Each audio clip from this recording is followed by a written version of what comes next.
In this special episode of Voice of the Sea, we catch up with exports researchers who are working together with colleagues around the world to combine at-sea research, satellite observations, and mathematical modeling to improve our understanding of ocean food webs, regional weather patterns, and long-term climate change. We traveled to the University of Miami to check out samples and analyze data from the final leg of exports. The first exports expedition took 2 ships and remote vehicles to the Northern Pacific in 2018. The next expedition coordinated 3 ships to make similar studies in the Northern Atlantic in 2021. At the University of Miami, we catch up with Hilary Close and Dennis Hansel to learn how they're testing organic particles and what these particles reveal about ocean food webs in the context of the Exports project. This is my lab here at the Rosenstiel School, and I started this lab about 7.5 years ago when I started here as a faculty member. Over the years, it's just building and growing.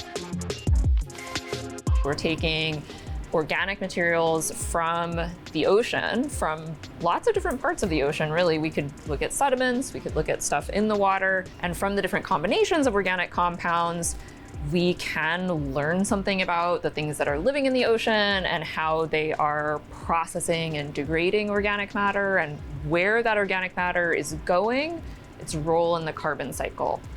Talk to me a little bit about this Exports project. I got the opportunity to talk to you in 2018, right ahead of the first Exports cruise to the Northeastern Pacific. Now, 6 years later, the work has gone into the Atlantic. And what is your particular role in Exports? My goal in this project is to see how we can take a really specific measurement and put it into a big oceanographic context, and also to develop those measurements in a way that are really giving pieces of information that we didn't have before that can be put into our broader picture of the carbon cycle. I have 2 PhD students working on the Exports project, and there were the 2 field sites, the Northeast Pacific and the North Atlantic Spring Bloom, and so I have 1 PhD student working on each of those. Paul has done 2 chapters of his dissertation on the Northeast Pacific, and Liz is also doing 2 chapters of her dissertation on the North Atlantic. The North Pacific location is one where the food web is very active in the upper ocean. What the hypothesis was that what comes out of that upper ocean and ends up being transferred to the deep ocean has been processed through digestive systems, essentially. And the hypothesis in the Atlantic, because especially during what we call the spring bloom, the phytoplankton are able to grow very efficiently. And so they're just growing really fast. And so you're going to get this predominant signature of essentially plant life. And that's also what's going to end up being transferred to the deep ocean. We can say, okay, let's catch the stuff that's falling out of the surface ocean and being transferred to the deep ocean.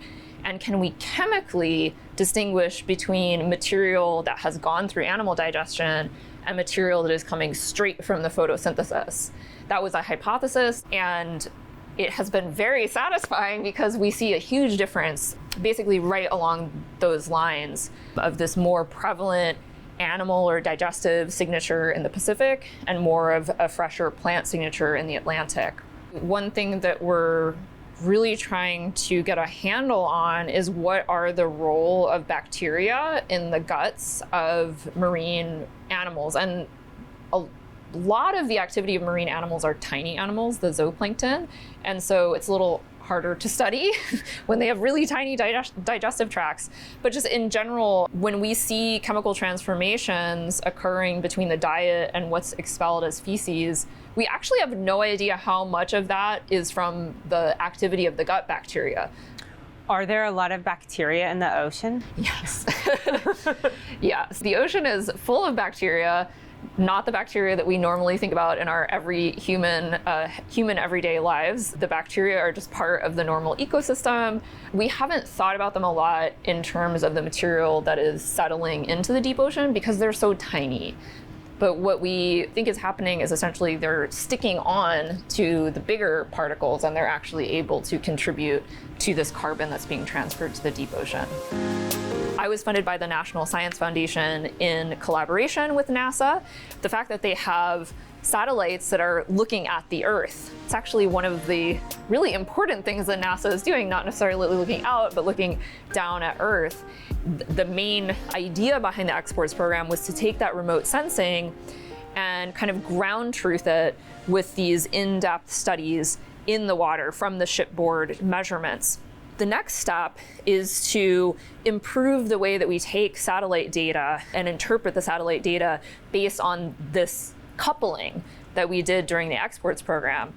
But then what's next is there's new satellites. The next generation of remote sensing satellites that was just launched was the PACE satellite. I see the findings that we got from exports being then used to help interpret this next generation remote sensing data. Day to day, it really does look like doing this chemistry that we do in our lab, but then every week, every other week, we're also getting on a Zoom call with maybe 70 or 80 scientists from across the US and some other countries. Suddenly, now we're finding out what other people have found using completely different techniques like physics or biology, and actually being able to make the connection with what we are finding and the types of conclusions that we can reach just from the chemistry approach.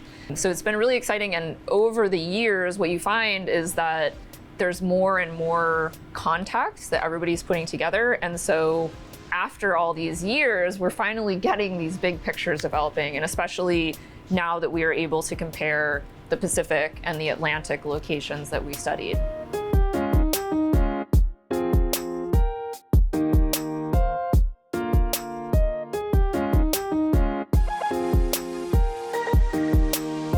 This organic matter that's in solution in the ocean is one of Earth's big reservoirs of carbon, and it's on the order of almost 700 billion tons of carbon in this reservoir that I look at. So it's massive. It's on the order of all the carbon that's in the atmosphere as CO2. It's on the order of all the carbon in the terrestrial biosphere is on the same order of magnitudes for how much carbon. So you think of all the forests, you know, all the massive amounts of carbon stored in those forests. That's how much we have in the ocean simply as little low concentrations of organic matter. And so that's what I look at. By discipline, I refer to myself as a biogeochemist. If you're a geochemist, you're looking at chemicals in a natural environment. Now, if you're a biogeochemist, then you're saying which elements, because you're really looking at elements, carbon, nitrogen, phosphorus, silicon, iron, which elements are being transformed by life. CO2, carbon is a good example. It was CO2, so it's a geochemical. This algal cell made it into biomass. That's a biogeochemical process. Now it's part of the zooplankton. This, some little thing ate the algal cell, and now it's part of the sinking particles, right? So you're following the carbon. This is salt water, so there's a lot of sodium chloride in there. The ocean has all kinds of gases like CO2 and oxygen. It has anthropogenic gases. The chlorofluorocarbons will be in here. It has all sorts of salts, calcium and carbonates, but it's the organic content, organic carbon content that I'm interested in. We're working in a difficult medium, salt water, for analysis, and the concentrations of chemicals out there can be extremely low. We send people out on all these cruises, and they're out for a long time. Can be 2 months at sea, and they're out there sampling, right? And then all those samples come back to the lab here, and we get to work on them. And it could take 8 months or more to analyze those samples. The single bottle, that's referred to as a Niska bottle, is closed at, say, 3,000 meters in the middle of the North Atlantic at the station. Everyone who sampled that bottle, they're going to send their data to the same archive. And those data are going to be brought back together so that anybody, public, internationally, can go and say, what were the concentrations of whatever variable in that particular bottle? We're going to make dissolved organic carbon measurements. We're going to send those data. People have made nutrient measurements. People made CO2 measurements.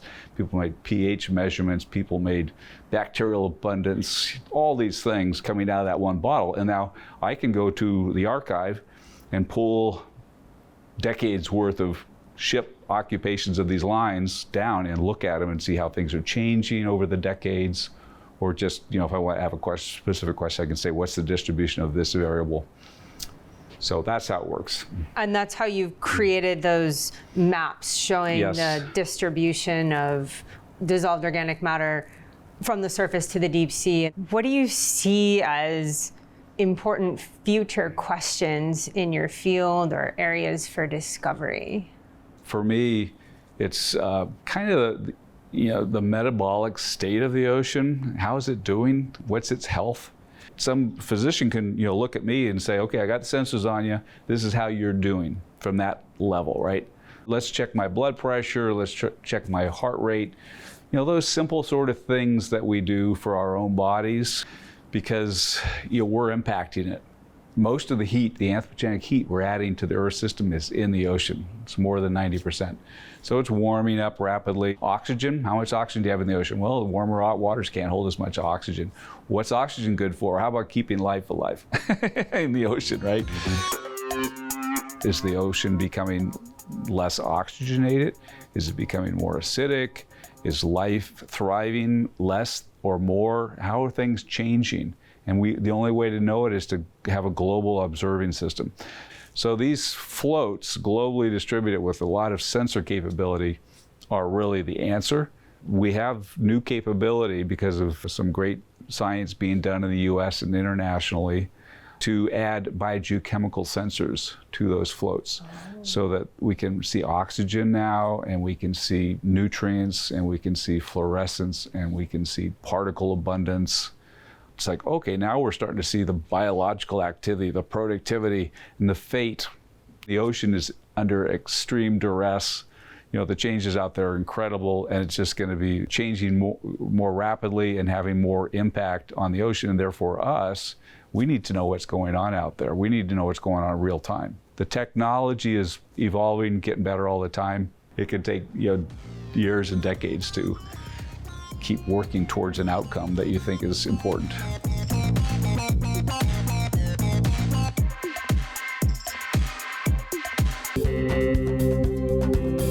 The University of Hawaii's Sea Grant College program focused on Hawaii's coasts and its communities through sustainable development, safe seafood supply, sustainable coastal tourism, hazard resilience, and healthy coastal ecosystems. Hawaii's Sea Grant.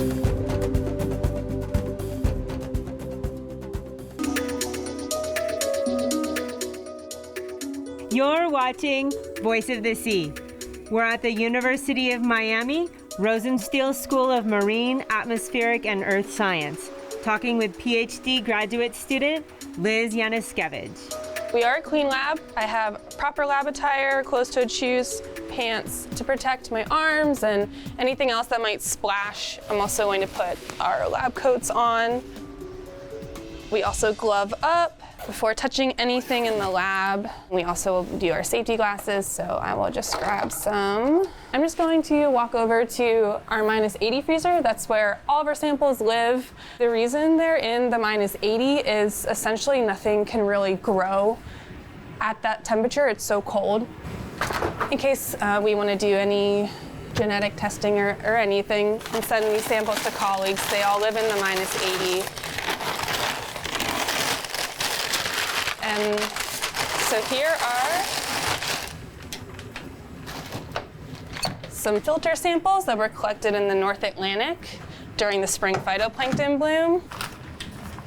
To collect one of these samples, so it's a filter, thousands of liters of water were pumped through this filter. So it's a pretty precious sample. So that big filter that you just saw essentially gets condensed into very small volumes, such as a little tiny vial like that. And this is what we put through our instruments. And when you get the sample originally, it's not in this vial. What does it look like? A filter. And then how does it get from the filter to this liquid in this tiny vial? A lot of steps. We start with our filter that we just removed from those big pumps that we deploy off the side or the back of a research vessel. And then we freeze dry those filters to remove excess water. Those filters then go through a hydrolysis, so a reaction with acid and heat that breaks down the proteins into amino acids that we are able to actually analyze on our equipment. Once that reaction has happened, there's a lot of wet chemistry involved. We purify and we further extract our amino acids. It involves quite a bunch of chemicals, a lot of drying, and then we end up with our samples that started as a big filter, and we're now down to our little vials. The new direction this work is taking me in is looking at carbohydrates. So when we think of carbohydrates, people normally think of sugars, or to stay away from carbohydrates because you might gain weight. So that can also be related to particles. If particles have a lot of carbohydrates, they could become denser, bigger if it's sticky, and then bigger, denser particles sink faster. So we're now investigating which particles have carbohydrates, is it certain size classes, and then what that can tell us of who's producing those carbohydrates and when does that occur in the deep ocean. The carbohydrates can be bits of phytoplankton structures, such as their skeletons or their cell wall components.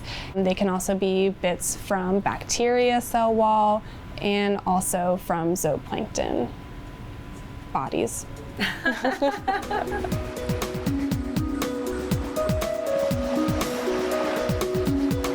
We are looking for a few heroes, mentors, trailblazers, innovators, a passion to change lives, spark curiosity, open hearts, and awaken minds, help students answer the question, who am I?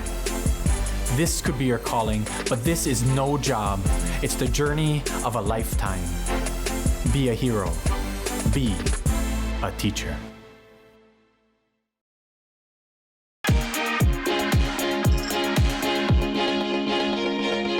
You're watching Voice of the Sea. We're at the University of Miami talking with recent PhD graduate Paul Voital. This is how you would actually get some of your sample material. Yeah, that's correct. Usually we would be doing it on a ship, though we have done sampling out here right on this dock. In the surface, we have so much material in the water that we don't need quite as much water to filter as we would in a deeper depth. If we're sampling at about 500, 600 meters, we need about 1,200 liters of water to be confident in being able to make a measurement. Whereas in the surface ocean, we could do with less than 50 liters. All right. So the first filter. So now you have the actual filter itself. Yeah, so this is our large particle filter. And then they go in a bag, and we'll take them back to the lab and put them in the freezer. And they'll be ready for whoever and whenever chemical analysis will get performed on them. Really cool. Thank you so much. Yeah, of course. Right now we're standing in front of one of our two chemistry prep hoods. This one is our solvent hood, and the other one over there is our acid hood. So we separate out what chemicals go in which, and that has to do with trying to keep things separate for safety reasons, but also the hoods are built in different configurations. Acids will eat away at what's in this hood, and solvents will eat away at what's in that hood, but they're designed to be protective of one versus the other. And what does the hood do functionally for you? It's negative pressure, so it's pulling in air from the outside and pulling it up into the top of the hood and venting it out outside of the room. Each sample is going to have its own column. For the exports project, I analyzed roughly 45 samples, so I had roughly 45 columns, done over multiple weeks, but 45 individual columns. We mostly specialize in gas chromatography coupled with mass spectrometry. Oh my gosh. Gas chromatography coupled with mass spectrometry. Yes. Awesome. What does that mean? Gas chromatography is a method or technique of separating compounds. So you put a complex mixture of compounds in the top of your instrument, and it sequentially separates out different components of that. It feeds directly into a mass spectrometer, which analyzes the compounds and tells us both what those compounds are, and then can also tell us potentially different structural portions of the compound, can give us concentration information, depending on how we set up our analytical methods.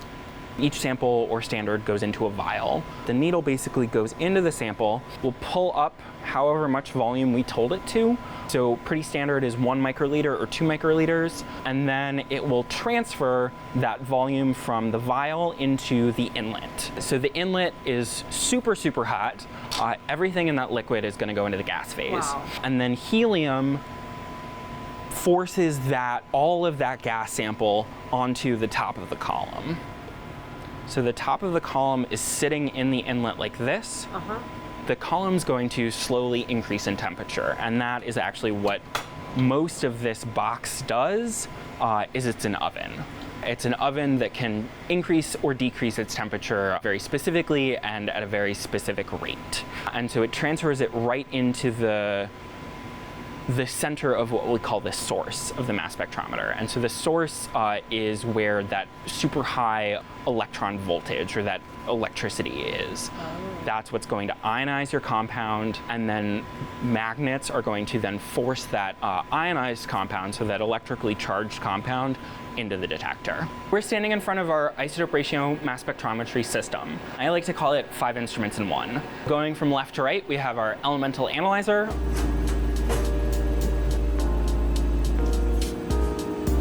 This reactor is held at 980. This is at 650. And then there's a this very simple GC column in there, and this is a water trap. Then our gas chromatograph. The gas chromatograph looks like gas chromatographs, but this one, I mean the other one does too, but this one has 2 inlets. Oh, it's warm. Yes. With that on top of it is the auto sampler.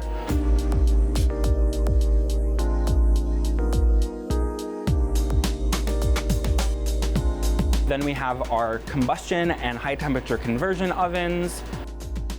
This is held at 1,000 degrees. When this is operational, this is held at 1,400 degrees. This is called the conflow, or the gas mixing device. And then this is the actual mass spectrometer. The mass spectrometer actually has this super heavy magnet. I believe this is about 600 pounds. Oh my gosh. And so that very heavy, very high-powered magnet is actually what does the separation to give us our isotopic information. When stuff gets fed into the mass spectrometer, then the different ion beams, so you'll have your ion beam for carbon-13, your ion beam for carbon-12, those ion beams will actually get separated by the magnet. And then it hits these detectors back here. The counts, basically how many individual ions hit the detector, then gets counted by the computer and gives us our information. You can learn more about exports, connect with researchers, and check out findings on the Exports webpage. All data and publications from Exports Research is freely available online. Learn more at voiceofthesea.org. Follow us on social media at Voice of the Sea TV. Mahalo for watching Voice of the Sea.